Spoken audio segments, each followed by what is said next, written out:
Hello दोस्तों, कैसे हैं आप लोग? ठीक हैं दोस्तों। इस वीडियो के अंदर हम 1973 के कॉन्स्टिट्यूशन के बारे में बात करेंगे। देखें, इससे पहले हमारे पास 1956 का कॉन्स्टिट्यूशन था जो ख़त्म हो गया 1958 में। एंड देन उसके बाद 1962 का कॉन्स्टिट्यूशन आया जो 1969 के अंदर ख़त्म कर दिया गया। एंड देन उसके बाद आया 1973 का कॉन्स्टिट्यूशन जो आज भी चल रहा है। यानी पाकिस्तान का जो मौजूदा कॉन्स्टिट्यूशन है वो 1973 वाला ही है। तो जनाब, पाँचवीं पार्लियामेंट थी पाकिस्तान की जिसने इसको मंजूर किया। और वो जो नेशनल असेंबली थी वो तीसरी आइन साज असेंबली के तौर पे भी काम कर रही थी क्योंकि वो कॉन्स्टिट्यूशन बना रही थी। और 10 अप्रैल को इस नेशनल असेंबली ने इसको मंजूर किया और 125 वोट इस आइन के हक में मिले। और 12 अप्रैल को सदर ने उसके ऊपर दस्तखत किए। अब आप यहाँ पे नोट कर रहे होंगे तो यहाँ पे सेनेट का कोई जिक्र नहीं है क्योंकि हमारे पास तो जो पार्लियामेंट है उसमें जो अपर हाउस है वो सेनेट है, लोअर हाउस नेशनल असेंबली है। सो दोस्तों, एक्चुअली क्योंकि उस टाइम सेनेट नहीं था और इस आइन के बनने के बाद ही सेनेट बनाया गया था। ठीक है।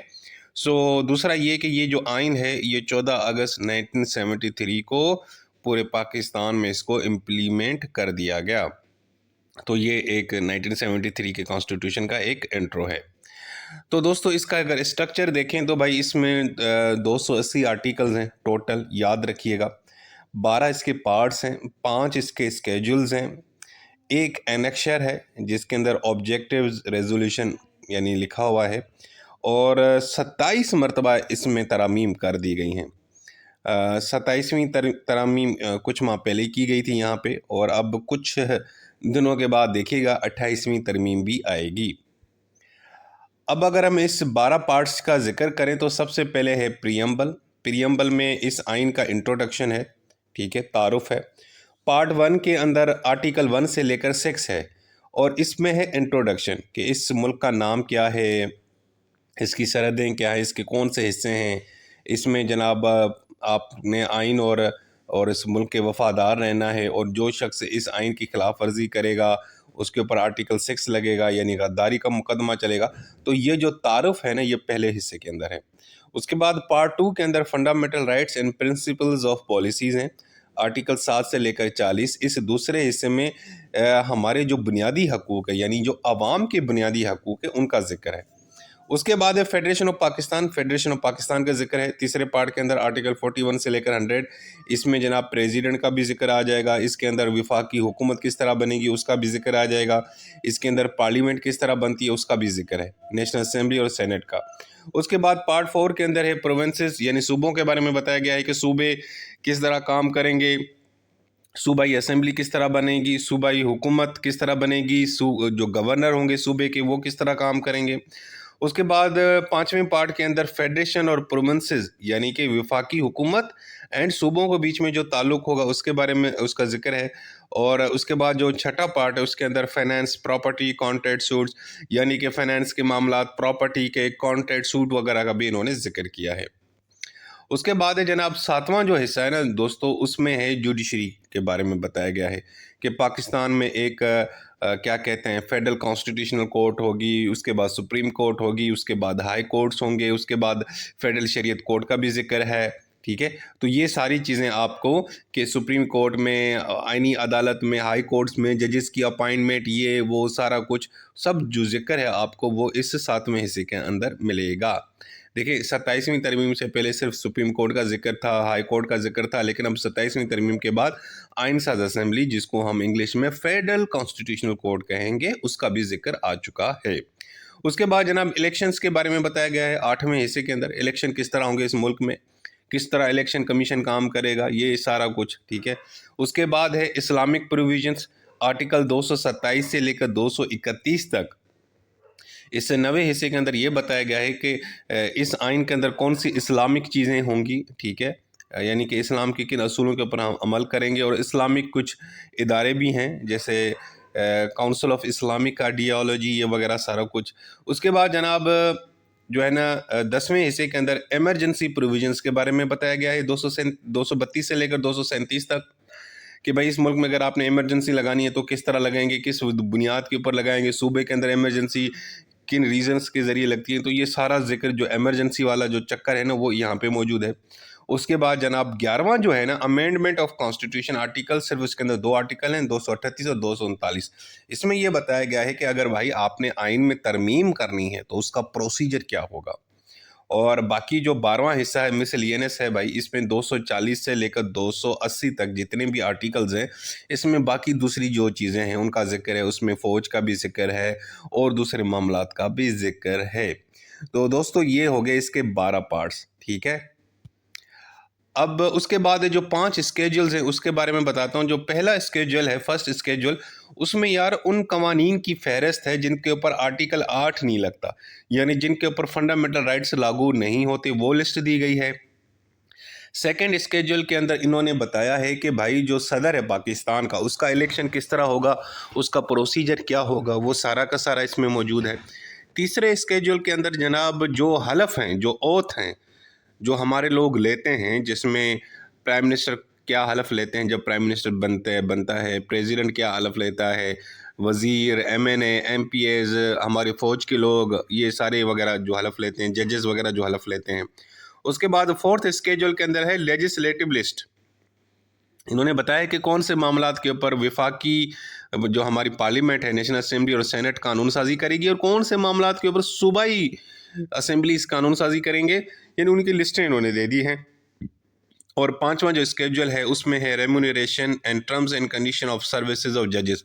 ये हमारे जो जजेस भाई लोग हैं ना भाई, इनका खर्चा पानी, इनकी सैलरी, ये वो कितने अरसे के लिए, ये सारा इनकी सर्विस क्या होगी, ये सारा कुछ, इसका जिक्र आपको 5वें स्केड्यूल के अंदर नज़र आएगा। तो दोस्तों ये मैंने आपको इसका ढांचा बता दिया अपने प्यारे आइन का। अब इसके ज़रा साइलेंट फीचर्स के बारे में बात करते हैं। सबसे पहले कि भाई हमारा जो 1973 का जो कॉन्स्टिट्यूशन है, जो मौजूदा कॉन्स्टिट्यूशन है एक्चुअली, जो अभी भी यही चल रहा है पाकिस्तान में खैर से, वो रिटन भी है और रिज्ड भी है। रिटन का मतलब है कि इसमें प्रॉपर एक किताब की शक्ल में मौजूद है, कोडिफाई है, सीक्वेंस वाइज 280 आर्टिकल्स हैं, 12 स्केड्यूल्स हैं। और रिज्ड का मतलब है कि बहुत सख्त है, सख्त लौंडा है भाई। यानी इसके अंदर तब्दीली जो आपने अगर कुछ चीज़ तब्दीली करनी है तो उसको बड़ी मेहनत लगती है। यानी 2/3 मेजॉरिटी चाहिए आपको नेशनल असेंबली में भी और सेनेट में भी। आपकी जो पार्लियामेंट है ना उसमें 2/3 मेजॉरिटी, यानी 2/3 लोग अगर कहेंगे तो इसमें तब्दीली हो जाएगी। दूसरा ये है कि भाई इस आइन के अंदर ये लिखा हुआ है कि पाकिस्तान के अंदर जो निज़ाम होगा वो पार्लियामेंट्री फॉर्म ऑफ गवर्नमेंट होगा, यानी पार्लियामेंट के ज़रिए हुकूमत की जाएगी। क्योंकि जो 62 का आइन था ना दोस्तों, वो सदारती निज़ाम के ऊपर डिपेंड करता था। जो अयूब के ज़माने में था वो तो ख़त्म हो गया, और 56 वाला भी पार्लियामेंट्री फॉर्म ऑफ गवर्नमेंट था। हमारा पहला और आखिरी जो आइन है वो पार्लियामेंट्री फॉर्म ऑफ गवर्नमेंट पे डिपेंड करता था। सिर्फ ये 62 वाला जो बीच में आया था ना, ये सदर अयूब वाला, ये सदारती निज़ाम पे यानी कि चल रहा था।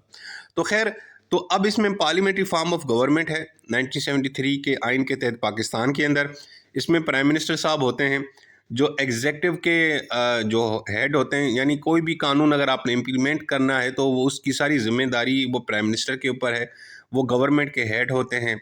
और जो प्रेसिडेंट साहब होंगे ना, वो एक हमारे सेरिमोनियल हेड होंगे, यानी कि सिर्फ सिंबॉलिकल हमारी रियासत के यानी कि मुल्क के जो है ना वो हेड हैं, और वो प्राइम मिनिस्टर की एडवाइस के ऊपर भी काम करेंगे। यानी इसका मतलब ये है कि प्रेसिडेंट साहब के पास कोई ज़्यादा प्रैक्टिकली या एग्जेक्टिव या गवर्नमेंट के कोई इख्तियारात नहीं है, वो सिर्फ दिखाने के लिए रखा हुआ है उनको।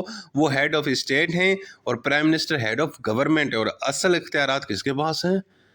प्राइम मिनिस्टर के पास हैं। और जो तुम लोग सोच रहे हो वो भी बात सही है। हाँ जी। अच्छा जी, उसके बाद बाइकैमरल लेजिस्लेचर है पाकिस्तान के अंदर। जो पार्लियामेंट है वो 2 हाउस पार्लियामेंट है, उसके अंदर 2 चैम्बर्स हैं, 2 घर हैं। अपर हाउस को हम सेनेट बोलते हैं, लोअर हाउस को नेशनल असेंबली बोलते हैं। जो नेशनल असेंबली है भाई साहब, इसके अंदर जो सीटें हमने दी हुई हैं वो आबादी के हिसाब से दी हुई हैं, यानी जिस सूबे की जितनी आबादी होगी उस हिसाब से सीटें होंगी। तो इस टाइम हमारी नेशनल असेंबली में टोटल सीटें 336। अभी कुछ बलूंगड़े नीचे आके लिखेंगे 342 है, ये है, वो है, तो उनको मैं अर्ज़ करूँगा भाई 26वीं तरमीम के बाद पिछले साल जो इलेक्शन हुए थे, बल्कि पिछले से पिछले साल 2024 में बहुत सारी चीज़ें तब्दील हो चुकी हैं। अब हमारी टोटल सीटें 336 हैं। और जो सेनेट है उसमें भी जो सीटें हैं ना वो बराबरी के हिसाब से दी गई। यानी सेनेट में क्या है कि चारों सूबों को बराबर ही हमने दी हुई है, लेकिन नेशनल असेंबली में आबादी के हिसाब से। तो इस वजह से नेशनल असेंबली में सबसे ज़्यादा किस सूबे की सीटें होंगी? पंजाब की, उसके बाद सिंध की, उसके बाद केपी की, उसके बाद बलूचिस्तान की। लेकिन सेनेट में सबको इक्वल रिप्रेजेंटेशन दी जाती है, ताकि जो छोटे सूबे हैं उनको भी पूरा का पूरा मौका दिया जाए, ताकि उनके जो इंटरेस्ट है उनको भी प्रोटेक्ट किया जाए। और सेनेट में इस टाइम कितनी सीटें हैं दोस्तों? 96। अभी आके कुछ बलूंगड़े नीचे लिखेंगे सर 104 है, और नहीं भाई फिर कुछ कहेंगे नहीं सर 100 है। ओ भाई नहीं, अब सब चीज़ें तब्दील हो चुकी हैं 25वीं तरमीम के बाद। अब जाके एग्जैक्ट जो सीटें हैं वो 96 हैं। ठीक है, अगर नेशनल असेंबली की वेबसाइट के ऊपर ये चीज़ें अपडेट आपको नहीं मिल रही तो वो सोए हुए हैं, वो भंग पी के सोए हुए हैं। लेकिन ये जो मैं आपको बता रहा हूँ ये अथेंटिक है, ठीक है। और इन्हीं सीट्स के ऊपर इलेक्शन हुए थे 2024 में। उसके बाद जनाब इस आइन के अंदर इस्लामिक प्रिंसिपल्स का जिक्र है। सबसे पहले देखें, इस आइन के अंदर लिखा हुआ है कि इस मुल्क का जो रिलीजन होगा वो इस्लाम होगा। हमारा जो हेड ऑफ स्टेट या हेड ऑफ गवर्नमेंट जो भी होगा वो हमेशा मुसलमान ही होगा, यानी प्राइम मिनिस्टर, प्रेसिडेंट साहब। और इसमें हमारे इस आइन के अंदर एक इदारा है जिसका नाम है काउंसिल ऑफ इस्लामिक आइडियालॉजी, यानी इस्लामिक नज़रियाती काउंसिल। इसका काम सिंपल यह है कि भाईजान मुल्क में जो भी कानून बनेगा वो कुरान और सुन्ना के अहकामात के तहत ही बनेगा, यानी कि कोई भी आपने कानून ऐसा नहीं बनाना जो इस्लामिक तालीमात के ख़िलाफ़ हो। उसके बाद है फेडरल सिस्टम। जनाब इन्होंने बताया कि पाकिस्तान एक फेडरल रिपब्लिक है, यानी पाकिस्तान में दो किस्म की हुकूमतें होंगी, एक फेडरल गवर्नमेंट होगी और एक सूबों में गवर्नमेंट होगी। ठीक है, अब फेडरल गवर्नमेंट कुछ मामला यानी कि डील करेगी, देखेगी, फॉरेन पॉलिसी, डिफेंस वगैरह जनाब जो है ना वो हमारी वफाकी हुकूमत देखेगी। बाकी जो सूबे हैं ना बाकी दूसरे मामला देखेंगे, एजुकेशन, ट्रांसपोर्ट, तालीम, बाकी समझ गए ना। हाँ, और 18वीं तरमीम के बाद तो अब ये मज़ीद वाज़ेह हो चुका है कि सूबों का क्या काम है और वफाकी हुकूमत का क्या काम है। इसके अलावा जनाब इस आइन के अंदर बुनियादी हकूक़ का जिक्र है, यानी आपके और मेरे हकूक़ का जिक्र है दोस्तों।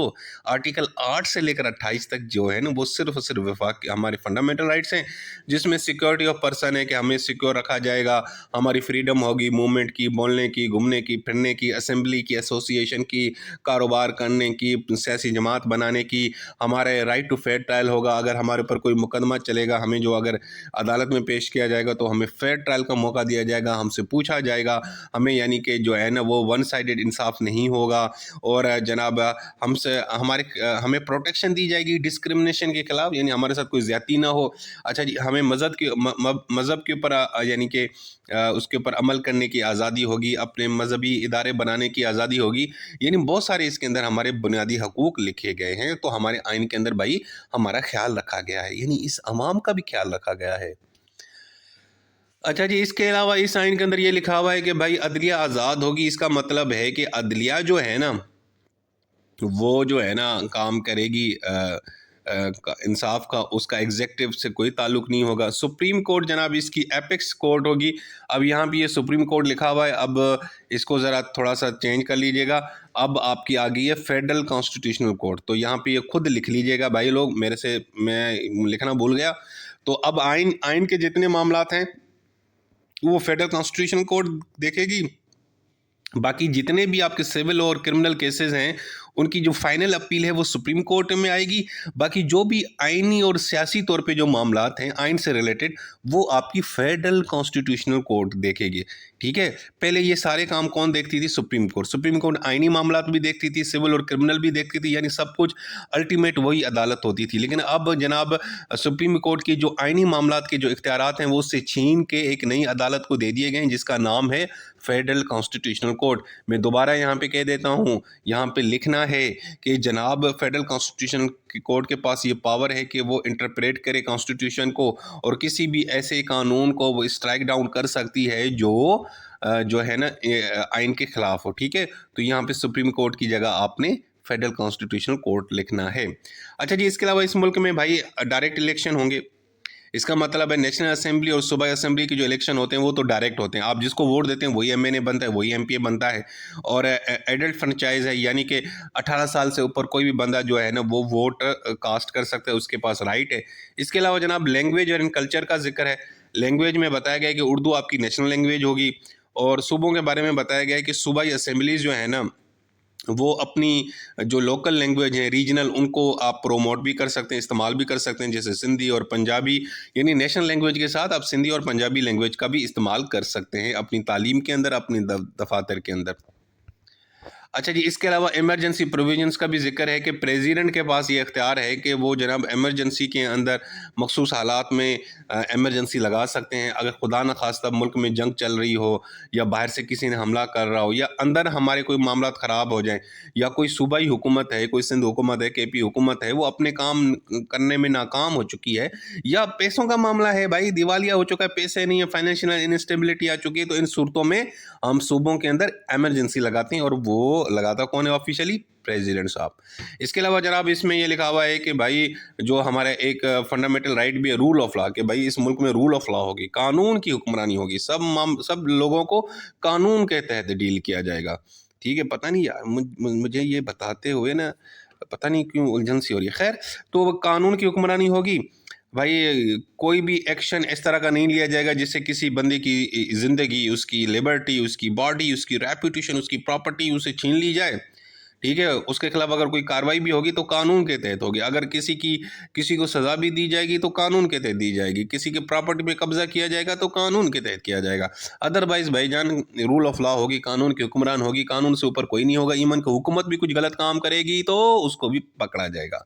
इसके अलावा जनाब हाई ट्रीजन का भी जिक्र है, भी ये भी एक साइलेंट फीचर है इस कॉन्स्टिट्यूशन का। इसमें बताया कि भाईजान कोई भी शख्स जो कॉन्स्टिट्यूशन को एब्रोगेट करता है, ख़त्म करता है, सस्पेंड करता है, मुअत्तल करता है, उसके बाद आर्टिकल 6 चलेगा, यानी उसके ऊपर गद्दारी का मुकदमा चलेगा। तो भाईजान यानी कॉन्स्टिट्यूशन ने अपने आप को महफूज रखने का भी बंदोबस्त कर रखा है।